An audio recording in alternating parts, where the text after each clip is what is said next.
What's up, YouTube? CJ Extreme here. Before we get started, two things. First thing, I got a couple new subscribers, and if you're checking out this video, feel free to comment down below and tell me why you subscribe so that I can appeal to your liking. So that you know you don't look at my freaking, go to my channel, you're like, oh, I'm subscribing, and then I don't upload what you like, and you're like, oh, well, I'm leaving, you know. I want to please my subscribers, okay? That's my goal here for now because I got to figure something out. Second thing, when I did my Survivor Series predictions, I said that no match was going to change at all. And boy, was I fucking wrong. Like, I was completely wrong, dude. Two matches changed, and we all know the matches that changed. But I'm just going to quickly recap and then get into my predictions for those matches that have changed. So first, we have Ronda Rousey. And I did this before in a different video, by the way. I did this before, but what if someone didn't see that one now they're watching my predictions? You know what I mean? I just got to cover my bases.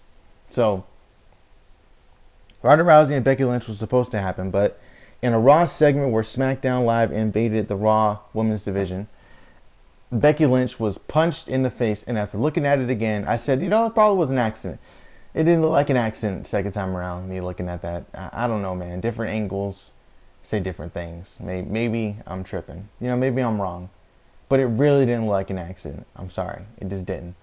Anyways, Becky Lynch can no longer compete because she has a broken face / nose and a concussion. I think they said broken face to make it sound more devastating. You know what I mean? Because people probably would have been like, broken nose? She can wrestle with a broken nose. Like John Cena wrestled with a broken nose. Even though he didn't really wrestle with a broken nose, he had to take a break. Nevertheless, we also have Daniel Bryan becoming the WWE Champion after turning heel when attacking AJ Styles in a matchup where he kicked him in the dick. And then he hit him with the Bukkake knee or the running knee or whatever you want to call it. Bukkake knee sounds better, I'm sorry. But anyways, so I think that Charlotte is going to lose to Ronda Rousey. Reason why I think Charlotte is going to lose to Ronda Rousey, because Ronda, when she loses her championship, I think she should also be undefeated. So I'd say huge loss when she loses. You know, it's monumental. She's been built very well, and I think when someone beats her, they need to have, you know, they need to get all the credentials. Hey, I ended her undefeated streak, and I also won the Raw Women's Championship. That's huge. That's huge. So I think she's going to win here for that very reason. Also, I'm probably wrong. I'm most likely wrong about this one. I think Daniel Bryan is going to beat Brock Lesnar via shenanigans. He's going to roll him up, or he's going to cheat in some aspect. It's two heels going at it, the Universal Champion and WWE Champion. I don't think AJ Styles is going to get involved in this matchup because he's not that kind of character. He's never really, like when Samoa Joe had matches, he didn't interfere in Samoa Joe's matches. And I don't think he's going to do that here. I think this is just going to be a matchup between two people. It's going to be mostly one-sided, and then Daniel Bryan's going to turn things around, do his technical thing, and then he's going to roll him up. Like, he's probably going to target the leg and then roll up Lesnar, or Lesnar can't kick out because his leg is injured. So he can still lose, but he looks strong because he got rolled up. Lesnar's not going to tap out anytime soon, especially with the whole UFC thing lurking. It would not make sense for him to submit, and it would not make sense for him to get pinned clean. So if he loses at all, it'll be a roll-up, and I think that's what's going to happen here with Daniel Bryan. Because why would you turn Daniel Bryan to a heel, give him the WWE Championship just to crush all that momentum that he got almost immediately? It just wouldn't make sense. Now I move over to Takeover War Games. It's Takeover War Games 2, and it's 4 matches. 5 if you want to count Matt Riddle versus Cassius Ohno, which is happening on the pre-show, but you won't see it on the pre-show. You'll see it on the next episode of NXT. Which is weird, but that's what they're going to do. And I think Keith Lee might have a match too on the side as well. But I feel like it should just be on the card. But I guess NXT TakeOver pay-per-views are just shorter naturally. So I'm fine with that. Regardless, Matt Riddle is going to probably win his matchup. And if Keith Lee has a match, he's probably going to win. And Nikki Cross's matchup, I think she's probably going to win. I think she has a match against either Candice LeRae or Bianca Belair. If it's against Bianca Belair, she's going to lose. Against Candice LeRae, she's going to lose. Or win. No, she's going to win against Candice LeRae. Whatever, okay. Anyways, jeez. Aleister Black versus Johnny Gargano. This is the match that I'm most excited for this weekend. And I think Johnny Gargano is going to win. Because he just turned, he didn't turn heel. He's delusional, basically. He's a deluded face who thinks he's doing the right thing, but he's not. And I think in this one, he is not going to lose.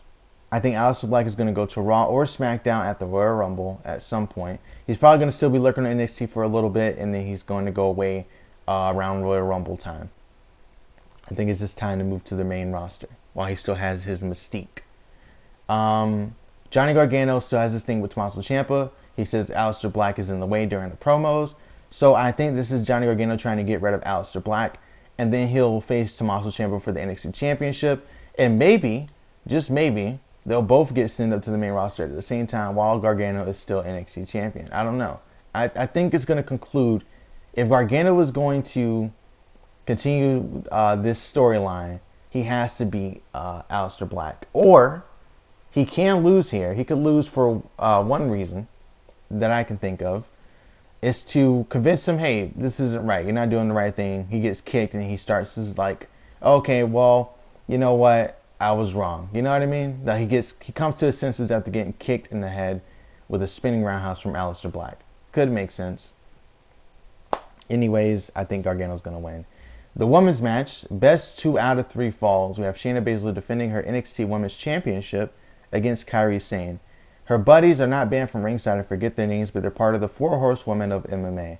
And I don't think Shayna Baszler is going to do this one clean. You know, and a lot of people did really like when they interfered. I didn't like when they interfered because it kind of made Shayna look kind of weak. But then again, it made Kairi Sane look strong. So I guess there's some benefit to that. Regardless, I think Shayna Baszler is going to lose her championship in this match. I'll explain each fall. So, first fall, I think it'll be them going back and forth, doing a lot of callbacks, and then the 4 Horsewomen will interfere and give Kairi Sane a point via disqualification. And then in that beatdown, Shayna Baszler is going to beat Kairi Sane immediately after taking that first fall. Then she'll be like, okay, I got this guy. She's broken down, whatever.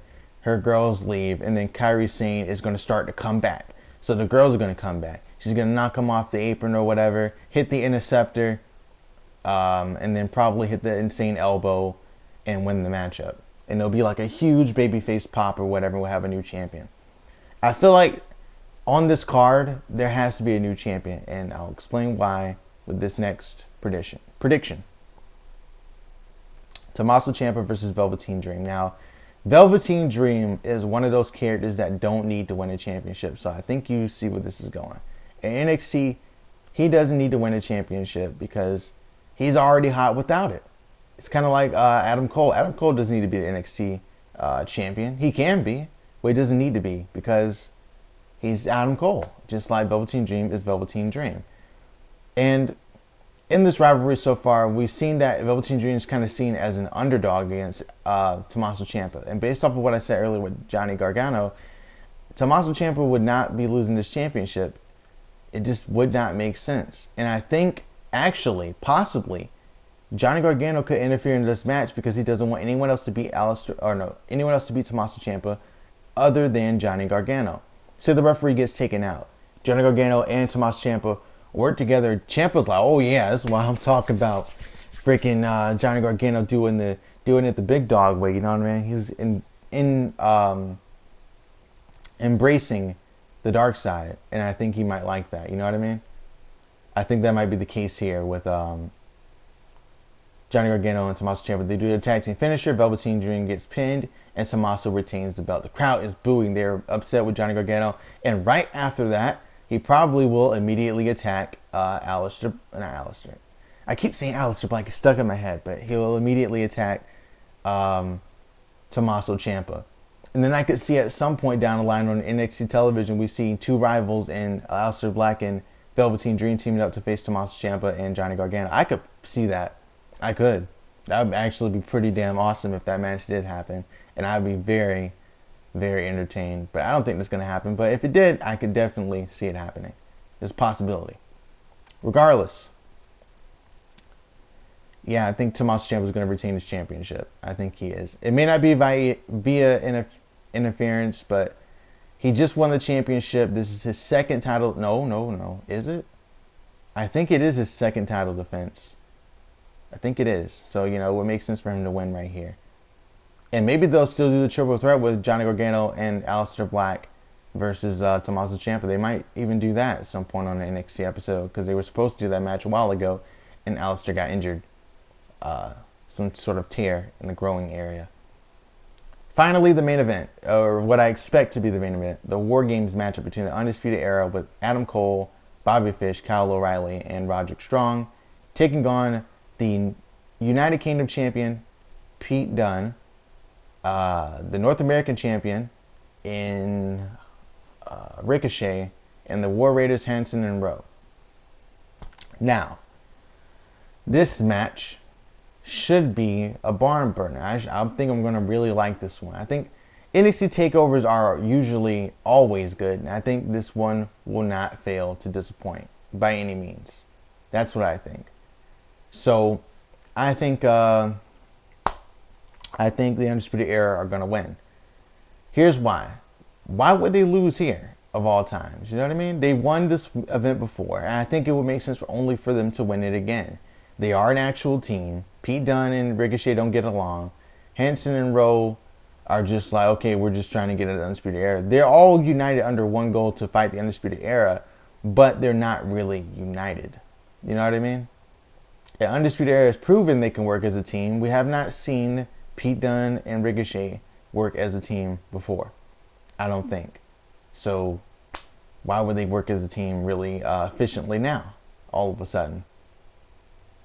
Regardless of that, I think Adam Cole and Pete Dunne, Adam Cole and the Undisputed Era are probably going to win this one again.